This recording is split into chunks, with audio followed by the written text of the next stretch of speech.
Well, the women started with a simple premise, which is that we live in relationship with one another and that we're essentially relational responsive people. So the idea of a sort of isolated individual standing alone, looking up at the sky for sort of eternal principles, whether they were Kantian principles or whatever, was it was like, no, no, no, look around you.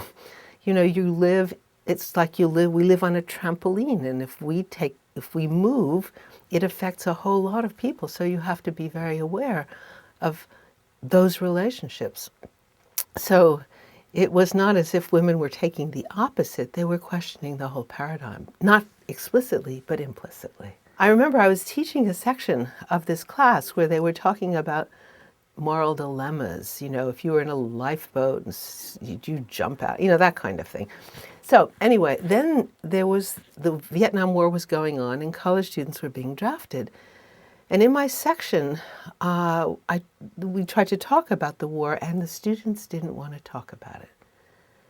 And I thought that was very interesting, particularly the men.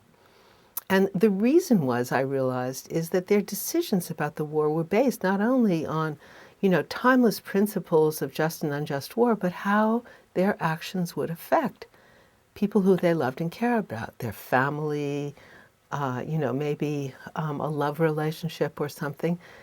And they knew that to care about relationships was to be like a woman. So they didn't want to say it. But they also had enough integrity that they didn't want to misrepresent themselves. So I remember as a teaching move, we read Camus' novel, The Plague, which is if you suddenly find yourself in the middle of a city, and the plague comes, even though you weren't responsible, what was your responsibility to other people and so forth? And I remember it was great because we were in this long discussion of this novel, The Plague, and one of the students said, that's the draft dilemma. And then we really started talking about it. So I knew that these theories that represented men as thinking only in the abstract, if they were morally mature and so forth, were not reflecting men's life either. But it was after that time of hearing women's voices, and I have to emphasize that because in that study we interviewed at street clinics in the South End of Boston and in university health services, we had a very diverse range of women's voices, both in terms of ethnicity and social class. And it was listening to other women that focused, for me, what was the problem in these theories that weren't representing women or men accurately. And that's why my book was called not In a Woman's Voice, but it was called In a Different Voice. And here's a different voice and a different way of listening to men and women and to ourselves. Instead of whose rights took precedence, the question was, what is the responsible thing to do when you find yourself in a situation of relationship where there seems to be no way of acting that will not cause hurt? So, for example, one woman was a nurse, and she was married to a roofer who was out of work. And she had scoliosis of the spine, and she had one child who was 1 year old, and she was Catholic. So her doctor told her if she continued the pregnancy, she would injure her spine, and she would be unable to work or care for her child. So what does she do? It's not like whose rights take precedence. What does she do in relationship to herself, her Catholicism, the existing child, the unemployed roofer husband, her spine? And so instead of this sort of what's the absolute right thing to do, it's like, what is the better thing to do in a situation where there's no good thing to do?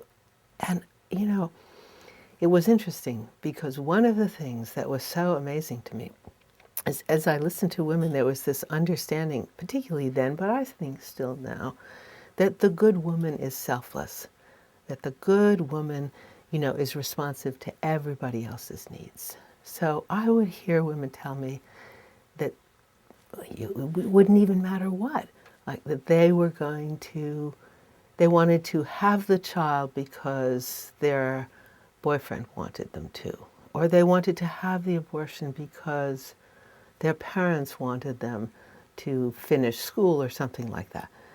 And I would say, and they would say, and I want to be responsive to them. And I would say, that's great, but what do you want?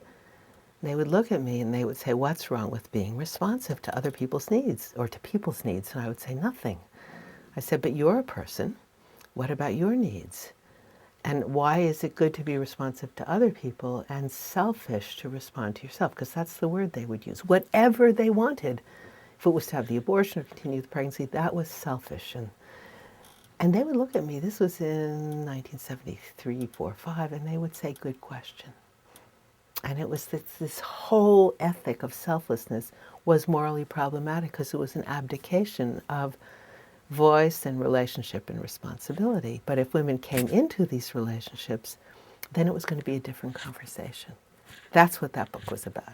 So, you know, I hadn't seen it, and it was a moment of, you know, what would you call it, like epiphany.